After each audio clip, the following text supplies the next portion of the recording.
எல்லா காலை பொழுதுகளைப் போன்றுதான் அன்றும் கதிரவன் அமைதியாய் உதிக்க துவங்கினான். அவனது வருகையை ஆமோதித்து தனது அலைக்கரங்களால் மகா சமுத்திரம் அழகாய் ஆடி வரவேற்றுக் கொண்டிருந்தது. சிகாகோ மாநாட்டில் உலகுக்கே மனித நேயத்தை பறைசாற்றிய விவேகானந்தரின் நினைவு இல்லம் வீரத்துடன் நிமிர்ந்து கடல் நடுவே கம்பீரமாய் நிற்கிறது. அகிலத்துக்கே 2 அடிகளில் அறிவுரை சொன்ன ஐயன் வள்ளுவனின் சிலை விண்ணை தொட நின்று கொண்டிருந்தது. வழக்கம் போலவே மீன்பிடிக்கப் போகும் உழைப்பாளிகள் தமது படகுகளை தயார்படுத்திக் கொண்டிருந்தனர்.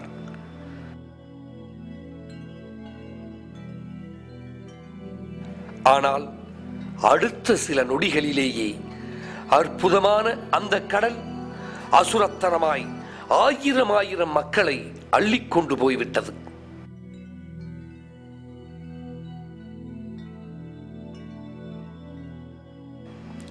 இயற்கையின் சீற்றம் இவ்வளவு அகோரமாய் கூட இருக்குமா என உலகம் கற்றுக்கொண்ட நாள் அதுதான்.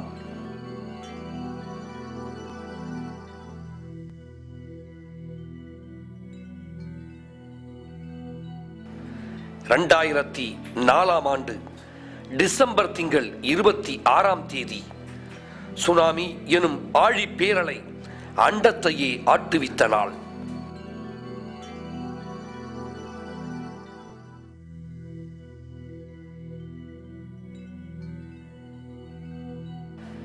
இதற்கெல்லாம் யார் காரணம்?